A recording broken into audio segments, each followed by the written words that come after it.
स्वास्थ्य विभाग टीकाकरण को लेकर अभियान चला रहा है, लेकिन इस अभियान की पोल तब खुली जब मृत महिला को टीका लग जाने का मैसेज मोबाइल पर आया।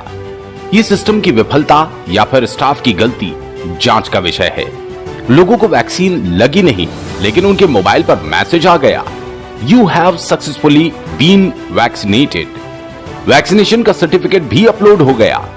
सरकार द्वारा जारी डेटा भी सवालों के घेरे में हो गया है।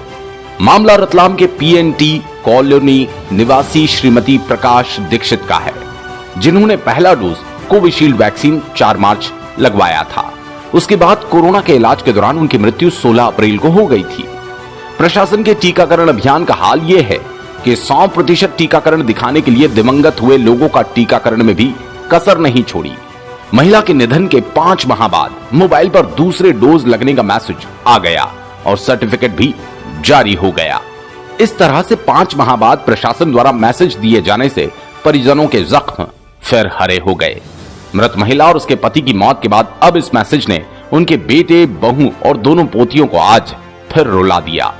मृतका के दामाद हिमांशु जोशी ने बताया, मेरे सास ससुर जी को 12 अप्रैल को मेडिकल कॉलेज में एडमिट किया गया था। उस समय उनको कोरोना के सिम्टम्स दिख रहे थे और अस्पताल की लापरवाही के चलते प्रॉपरली इलाज नहीं मिला, जिसके कारण उनकी मृत्यु हो गई थी। 16 तारीख को मेरे ससुर जी की और 17 तारीख को मेरी सासू माँ का देहावसान हो गया था। उनके पहले उनको एक डोज लग चुका था। 3 मार्च के आसपास उनको 1 डोज लग चुका था और कल मेरे पास एक SMS आता है कि उन्हें सेकंड डोज भी लग गया। मेरी सासू माँ के नाम से एक SMS आता है कि सेकंड डोज लग गया और थोड़ी देर बाद एक और मैसेज आता है कि उनका सर्टिफिकेट भी डाउनलोड कर लीजिए। वो सर्टिफिकेट जनरेट हो गया। मैंने बाकायदा सर्टिफिकेट डाउनलोड भी किया है। मृत्यु के 5 महीने बाद ऐसा मैसेज आना, ये परिजनों के इस प्रकार से मामला हो रहा है कि परिजनों के जख्म को वापस से खुरेदा जा रहा है। उसके बाद मेरे पास फ़ोन भी आते हैं कि आपने, जब उनको खबर लगी कि मेरे पास SMS आ गया, तो प्रशासन की तरफ से फ़ोन भी आया मेरे पास कि आपने हाँ कहा होगा फ़ोन पे। जब हमने फ़ोन लगाया होगा कि सेकंड डोज लग गया, तो मैंने उनसे कहा, पहली बात तो मैंने नहीं कहा कि किसी का फ़ोन आया मेरे पास और मैंने किसी को कहा हो कि सेकंड डोज लगाए। दूसरी बात कि अगर कोई इसे फ़ोन पे बोल देगा तो क्या फ़ोन भी टीकाकरण हो जाता है? मतलब 100% टीकाकरण के लिए अब मरे हुए लोगों का उपयोग किया जा रहा है। पहले तो लापरवाही के चलते इतने लोगों की डेथ हुई। दूसरा, 5-6 दिन तक वो एडमिट रहे थे। 6 दिन तक डॉक्टर्स कहते रहे कि इनका टेस्ट हो गया, इनकी रिपोर्ट नहीं आ रही। 6 दिन बाद जब उनकी डेथ हो गई तब पता चला था कि उनका तो टेस्ट भी नहीं किया इन्होंने। इस मामले में मुख्य चिकित्सा एवं स्वास्थ्य अधिकारी डॉक्टर प्रभाकर ननावरे ने विभागीय लापरवाही पर पर्दा डालते हुए कहा, देखिए, जिले में कोविड वैक्सीनेशन का कार्य प्रशासन और स्वास्थ्य विभाग और सभी रेवेन्यू विभाग और जितने भी शासकीय विभाग है, सबके सहयोग से चल रहा है और लगभग 88% फर्स्ट डोज हम जिले में लगा चुके हैं। और पोर्टल पर जहाँ तक लापरवाही का सवाल है, तो इस तरह की अगर कोई गलती हुई होगी, जैसा कि बताया जा रहा है कि किसी मृत महिला को सेकंड डोज लगाने की सूचना उसके मोबाइल पर मैसेज द्वारा दी गई, तो इसमें अभी मेरे पास इसकी जानकारी आई नहीं है। मैं इसे दिखवाता हूँ और इसको हम पोर्टल पर सुधार करवा देंगे। और इस तरह क्या कई केसेस में एक ही मोबाइल से 2-3 पेशेंट्स के टीकाकरण हुए रहे हैं, तो इसमें ये चीज़, इस तरह की गलतियाँ हो सकती है, पर इसे हम लापरवाही की श्रेणी में न रखते हुए हम ये कोशिश करेंगे कि पोर्टल पर सुधार हम करवा लें।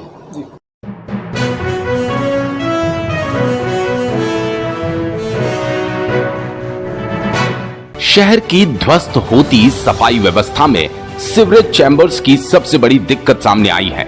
जाम पड़ी लाइनों के कारण सीवरेज चैम्बर पूरे भर गए। अब इन चैम्बर्स से गंदा पानी ओवरफ्लो होकर बाहर आने लगा है।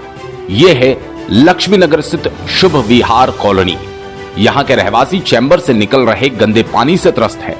ये गंदा पानी पूरी सड़क पर बहते हुए समूचे क्षेत्र को प्रदूषित कर रहा है। शुभ विहार कॉलोनी के रहवासियों ने निगम आयुक्त से लेकर मुख्यमंत्री हेल्पलाइन तक इस समस्या की शिकायत की, लेकिन अब तक जिम्मेदार समस्या का समाधान नहीं कर सके हैं। क्षेत्रीय रहवासियों ने अब समस्या का समाधान नहीं होने पर चक्का जाम करने की चेतावनी देते हुए बताया, संजय मोदी बोल रहा हूँ, मैं इस कॉलोनी का रहवासी हूँ। ये जो चेंबर है इसको कम से कम 1 से 1.5 महीना हो गया और कम से कम 5 बार कंप्लेन मुख्यमंत्री से लेके अधिकारियों से लेके यहाँ के आयुक्त तक कर दी। बार बार आते हैं वो खाली हवा से प्रेशर मार के ये निकाल दे, जबकि उनको बोला है कि आगे जैसे गड्ढा खोद रखा है, आगे से पूरा पेक है। जब उन्होंने कहा कि सीवरेज पूरा लाइन होना चाहिए आगे से ही, जब चाक है आगे से निकासी की कोई व्यवस्था नहीं है तो ये बार बार पेक होता है। यहाँ पे जितना भी मल मूत्र है सब आता है। यहाँ पे करीब करीब इस बारिश में 1.5 से 2 फीट पानी पूरी कॉलोनी में भरा गया। मतलब लोगों को जाने में बहुत ज़्यादा असुविधा हुई, घर के अंदर भी नहीं चढ़ पाए, सब गंदा पानी घर के अंदर जा रहा है। बार बार कंप्लेन करते हैं, नगर पालिका के लोग आते हैं, हवा का प्रेशर मार के जो ये सीवरेज वाले हैं निकल जाते हैं, बाकी कुछ नहीं होता है। बार बार कंप्लेन कर रहे हैं, ये लास्ट बार कंप्लेन है, उसके बाद नहीं तो यहाँ चक्का जाम किया जाएगा, आमरण अनशन किया जाएगा। नाम बताएं आंटी आपका? मीना बोपला। क्या समस्या रही आपको यहाँ पर? ये हमारे सब चैम्बर भरे हुए हैं तो इससे गंदगी फैल रखी है। अभी बरसात आई है 3 दिन तक ऐसा जैसे स्विमिंग पूल हो वैसे पूरी गली भरी हुई थी और हमारा निकलना दुश्वार हो गया था। कितने दिन से ऐसा चैम्बर पे है? ये 10-15 दिन से कम है? नगर निगम में करी थी, हमारे भैया ने करी थी तो उससे ऐसा और का फिर भी ध्यान नहीं दे रहा। आज और करी, फिर परसों भी करी थी। कितने दिन हुए इसको ऐसे ओपन?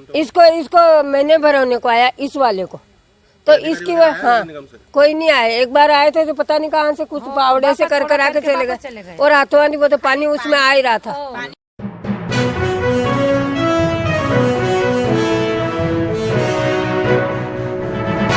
पारिवारिक विवाद के चलते मायके पक्ष पर ससुराल पक्ष ने जानलेवा हमला करने का आरोप लगाया है। हमले में 2 पुरुष तथा 2 महिलाएं घायल हुई, जिन्हें उपचार के लिए जिला अस्पताल में भर्ती किया गया है। खबर के मुताबिक बहन मायके में होने से नाराज चल रहे बहन के ससुराल पक्ष ने मारपीट की। पहले 2 लोग हाट रोड स्थित मकान पर देखने आए, फिर कुछ देर बाद में मैजिक भरकर लड़के आए, जिनके पास हथियार भी थे। आते ही मारपीट कर ब्लेड तथा चाकू से हमला कर दिया। हमले में बलराम सिसोदिया, विक्रम वीसा तथा नंदू घायल हुए हैं। मामले की जानकारी देते हुए घायल ने बताया, शंकर अनाड़ी और रवि नायक, ये पहले तो रवि आया था, 2 जने आए थे ये गाड़ी पर, तो देख करके गए। उसके बाद में फिर मैजिक भर के आए थे ये, तो उसमें इनके पास में धारदार हथियार थे। उसके बाद में रवि और इन्होंने गाली गुप्तर चालू कर दी, गंदी गंदी गाली गुप्तर करी। उसके बाद में हाथापाई चालू कर दी और फिर इन्होंने मेरे चाकू और ब्लेड से वार। किस बात को लेके हुआ? ये बड़ी वाली सिस्टर है कि वो उनके घर पे, मतलब वो मेरे जिया जी लगते जो शंकर अनाड़ी है, तो वो क्या है उसके घर पे नहीं पहुंचा रहे हम, क्योंकि 10 साल बाद वो हमारे घर पे आई तो वो क्या मारपीट करता है। उसने पहले भी जहर खिला दिया था दीदी को, इस कारण वो क्या दीदी अपने घर पे ही है अभी 1 साल से। तो वो क्या है आए दिन बड़े वाले मामा के यहाँ पे ऑटो भर के लोगों को ले जाता है, डराता है, धमकाता है। तो इस विषय में वो है ना आए दिन अभी बड़ा वाले मामा के यहाँ पे गया था, हमारे यहाँ पे भी आया था हाट में, मौसी के यहाँ पर, और वहीं पे मौसी के यहाँ पे आया। उसके बाद में फिर गाली उपतार करने लगा और उसने फिर हाथापाई चालू।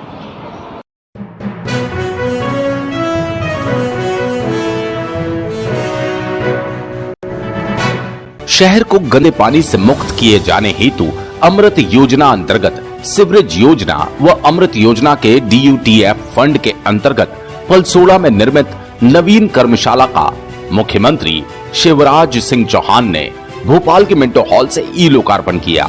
ई लोकार्पण का कार्यक्रम खेतलपुर स्थित सीवरेज ट्रीटमेंट प्लांट पर आयोजित किया गया। यहाँ LED टीवी के माध्यम से जनप्रतिनिधि, गणमान्य नागरिकों ने मुख्यमंत्री के संबोधन, सीवरेज तथा नवीन कर्मशाला के ई लोकार्पण कार्यक्रम को देखा व सुना।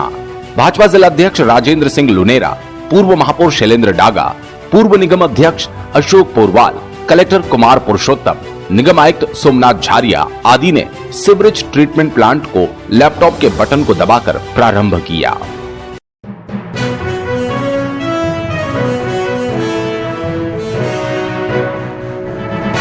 शहर के मंदिरों में इन दिनों श्रीमद् भागवत कथा का पारायण करवाया जा रहा है। श्री जांगीड़ ब्राह्मण समाज मेवाड़ा मंदिर चांदनी चौक पर चल रहे श्रीमद् भागवत कथा का समापन समारोह पूर्वक किया गया, जिसमें समाज अध्यक्ष पुष्पेंद्र हलोदिया, नवयुवक मंडल के अध्यक्ष ललित शर्मा, यशवंत जेठानिया, गोपाल गुगरिया, मनोरमा शर्मा, नीलकमल शर्मा और समाज जन उपस्थित थे।